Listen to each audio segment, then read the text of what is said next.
Bienvenue dans un voyage fascinant à travers des lieux extraordinaires à travers le monde.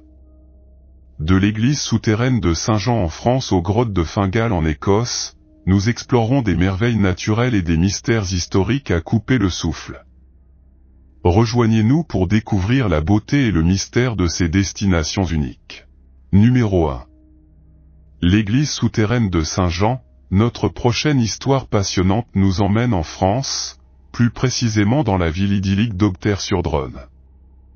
Voici l'église souterraine monolithique en pierre sculptée de Saint-Jean, qui ravit les historiens et les touristes. Selon ce que les chercheurs ont découvert, l'église a été conçue à l'origine pour abriter des objets religieux de valeur conservés dans un reliquaire et protégés des voleurs. Au cours des siècles suivants, l'église Saint-Jean servit également de cimetière. Certaines sources historiques suggèrent que les ouvriers qui ont sculpté l'église directement dans la roche calcaire ont été inspirés par les croisés de retour qui ont rapporté des histoires de temples souterrains et de salles de trésors. Bien que les fonds baptismaux au centre de l'église aient probablement été conçus entre le IVe et le Ier siècle, il est possible que l'église n'ait reçu sa forme définitive qu'au XIIe siècle. Numéro 2. Cela peut paraître fou, mais les taupes sont des êtres humains ordinaires qui ont choisi, ou plutôt ont été forcés, de vivre comme des taupes dans le vaste monde souterrain de Las Vegas. Sous toutes les paillettes et la joie qui se manifestent à sa surface, se cachent des personnes piégées dans les circonstances les plus difficiles et les plus désespérées. Ce sont ce qu'on appelle les taupes. Ils occupent le réseau de tunnels et de passages de services oubliés de Las Vegas. Malheureusement, ce type de personnes ne se limite pas aux États-Unis. Il s'agit souvent d'individus qui, pour diverses raisons, se sont retrouvés à vivre dans ces espaces souterrains. Cela inclut les sans-abri, les fugueurs et même ceux qui cherchent à vivre loin des regards de la société. Le sous-sol offre une forme d'abri contre les éléments, un certain degré d'intimité et, d'une certaine manière, une sécurité face aux défis rencontrés dans la rue. Il est difficile de vivre dans l'ombre. Ces endroits sont souvent dangereux, sans commodité et souvent illégaux. Les histoires des personnes vivant sous terre ont attiré l'attention dans les années 1990 grâce au livre de Jennifer Todt, The Mole People, Life in the Tunnel Bonnet New York City. Les expériences de ceux qui vivent dans ce monde souterrain ont captivé le public. Cependant, des décennies plus tard, ces personnes restent toujours dans différentes parties du monde, se cachant dans l'obscurité et espérant que la pluie n'emporte pas leurs modestes abris faits de carton et d'autres déchets. Numéro 3. Tour du Diable, nous nous rendrons directement dans l'État nord-américain du Wyoming pour profiter d'une merveille géologique vraiment particulière et énigmatique, la Tour du Diable. Cette formidable formation rocheuse est devenue le protagoniste du territoire qu'elle occupe, classé parc national. La Tour du Diable est située au milieu de grandes plaines complètement plates, étant un monolithe d'origine volcanique. Sa forme et sa taille parfaite font de cette formation rocheuse, qui semble surgir de nulle part, l'attraction principale domaine. Malgré sa hauteur modeste de seulement 386 mètres, les alpinistes capables de gravir jusqu'à 8000 mètres ne peuvent pas l'escalader en raison de ses parois pratiquement verticales. Monter au sommet est, plus difficile encore, descendre, devient un défi presque impossible. Bien que ses origines ne soient pas tout à fait claires, des études récentes suggèrent une origine volcanique, expliquant sa forme comme le résultat du refroidissement de la lave à une température spécifique. Quoi qu'il en soit, ce gratte-ciel rocheux est un endroit idéal pour les amateurs de mystérieux. Numéro 4. Il y a environ 7000 ans, le dolmen de Guadalperal a été créé. Cette formation mégalithique se compose de 144 menhirs, certains atteignant jusqu'à 6 pieds de haut, disposés dans une formation circulaire rappelant Stonehenge en Angleterre, ce qui lui vaut le même nom. En plus d'être connue sous le nom de dolmen de Guadalperal, cette formation est également connue sous le nom de Stonehenge espagnol. Bien que Stonehenge en Angleterre soit plus célèbre et emblématique, le dolmen de Guadalperal a été construit en premier. Cependant, comme Stonehenge, le but du dolmen reste un mystère. Les archéologues pensent qu'il pourrait s'agir d'un tombeau, d'un site de rituel religieux ou même d'un centre commercial en raison de son emplacement stratégique près du fleuve. La structure était si importante que ses constructeurs ont transporté des pierres de granit à des kilomètres de distance pour la créer. Mais à ce jour, nous n'en sommes pas complètement sûrs. Ce monument a été découvert et fouillé pour la première fois dans les années 1920 par l'archéologue allemand Hugo Obermeyer, mais sa signification n'a pas été entièrement comprise. En 1963, la structure mégalithique fut délibérément inondée pour construire le réservoir de Val-de-Cana. Pendant des décennies, le dolmen de Guadalperal était sous l'eau et n'était visible que par parties. Cependant, en 2019, une sécheresse a frappé l'Europe et l'Espagne a été touchée. Le dolmen de Guadalperal a pleinement émergé, suscitant un nouvel intérêt pour son étude et des demandes de déplacement pour le protéger. Cependant, déplacer un site archéologique est difficile et, à ce jour, le Stonehenge espagnol reste en place, visible uniquement lorsque les eaux se retirent. Numéro 5. Elephant Rock, si vous allez dans le parc national Valley of Fire, dans le désert du sud du Nevada, vous pourrez voir une formation rocheuse qui ressemble à un animal. Situé à des milliers de kilomètres de là, il est connu sous le nom de Elephant Rock et possède un corps semblable à celui d'un éléphant, avec une très longue trompe qui atteint le sol. Mieux encore, il ne faut qu'environ 500 mètres de randonnée légère pour l'atteindre depuis le début du sentier, ce qui en fait un endroit idéal à visiter pour les personnes de toute capacité physique. Numéro 6. Empreinte de dinosaures. Je ne sais pas pour vous, mais j'ai toujours été fasciné par les dinosaures. C'est incroyable de voir toutes les traces laissées par ces incroyables créatures, de leurs fossiles osseux à leurs empreintes de pas. C'est exactement ce que les gardes forestiers ont découvert dans un parc d'État du Texas en 2022. Cela a été possible grâce à une sécheresse de 2 ans qui a frappé la région avec une hausse des températures et beaucoup moins de pluie. La rivière qui traverse le parc s'est retirée et certaines parties se sont complètement asséchées. Cela a révélé de magnifiques empreintes de dinosaures qui, selon les experts, datent de plus de 113 millions d'années. Les empreintes découvertes proviennent probablement d'une créature appelée Acrocanthosaurus, un géant qui vivait dans les forêts d'Amérique du Nord. Il mesurait jusqu'à 15 pieds de haut et 38 pieds de long, pesant autant que 3 petites voitures. Il avait des épines sur le dos qui soutenaient une crête musculaire, qui aurait eu plusieurs fonctions, comme soutenir son corps ou réguler la température. Bien que l'on ne sache pas clairement comment il vivait, sa taille et ses caractéristiques l'auraient rendu dominant à son époque. Numéro 7.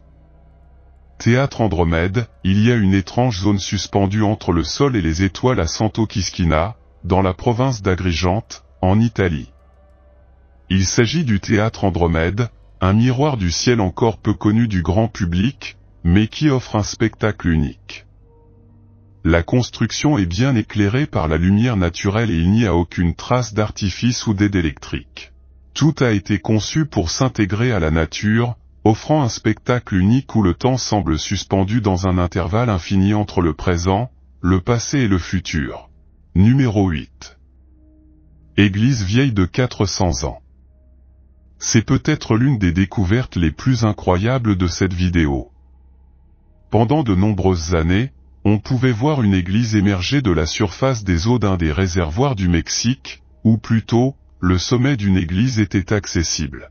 On ne pouvait y accéder que par bateau et il est difficile de croire que toute la structure est sous les eaux, et pourtant, c'est ce qu'a révélé une sécheresse en 2023, cette année-là, une intense canicule s'est propagée dans plusieurs régions du Mexique, l'État du Chiapas a été l'un des plus touchés, ce qui a amené de nombreuses masses d'eau de la région à atteindre des niveaux dangereusement bas.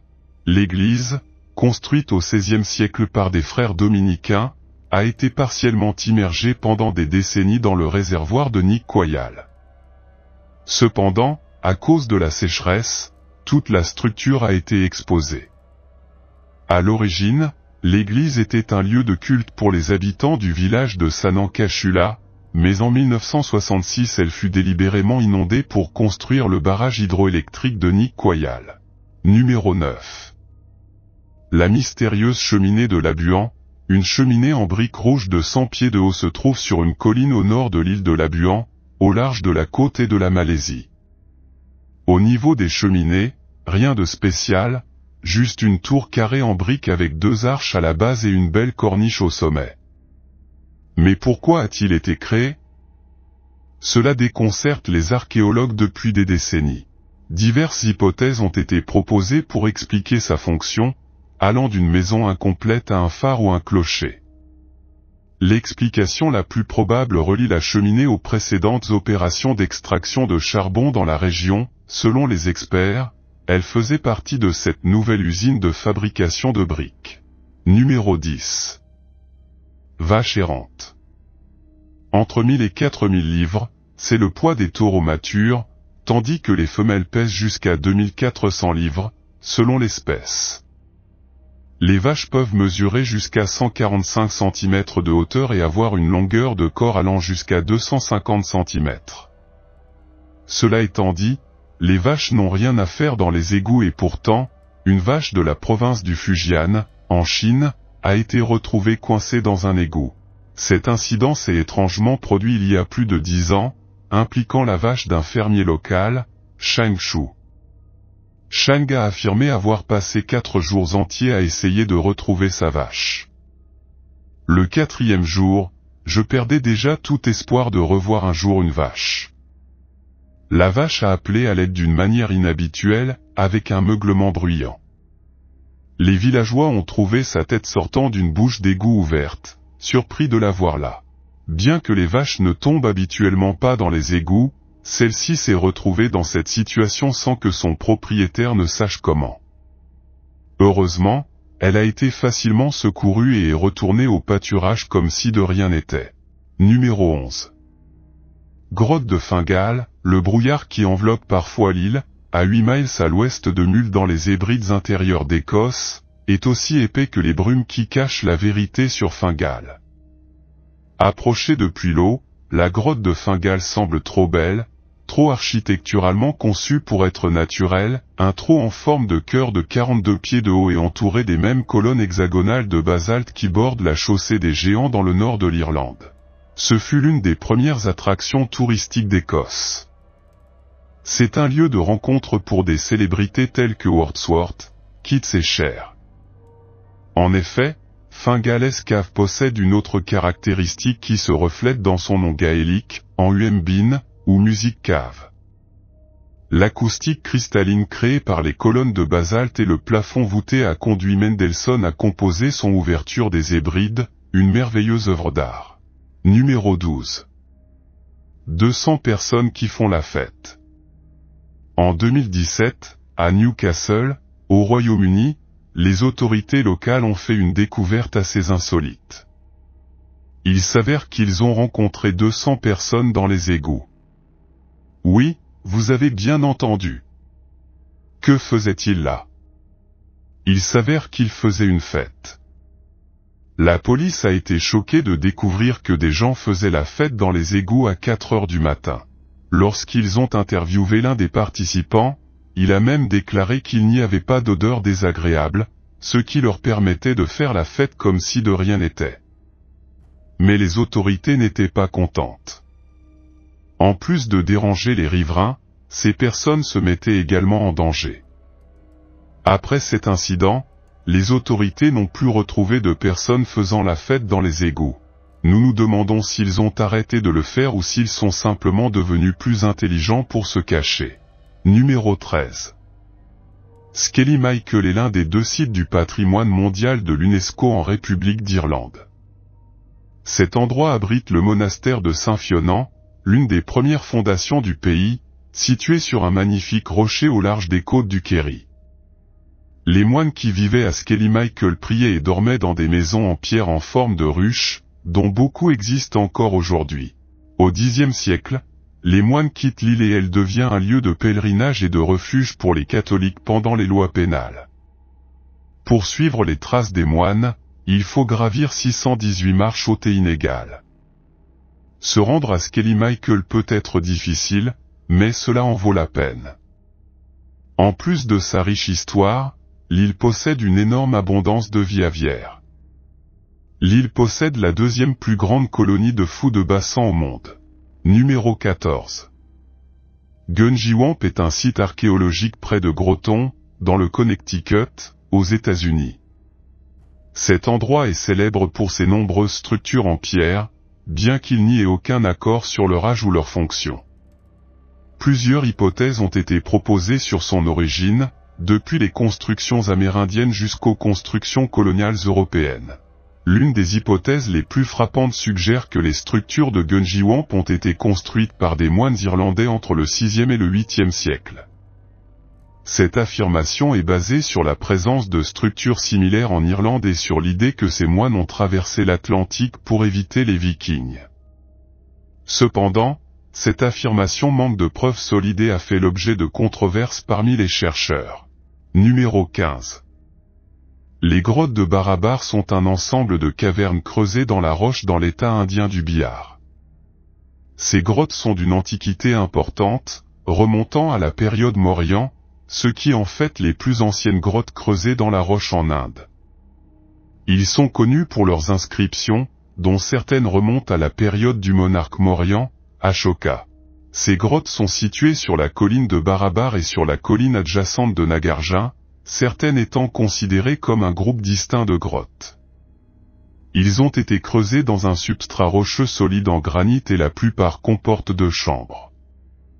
Le premier aurait accueilli de grands rassemblements de fidèles, tandis que le second contenait un stupa, une structure en forme de monticule contenant des reliques. L'architecture de ces grottes est particulièrement remarquable en raison du polissage mauryan à l'intérieur des chambres, qui produit un effet d'écho distinctif. Cet effet aurait eu un impact sur les fidèles rassemblés dans les grottes, ajoutant une dimension spirituelle à l'expérience.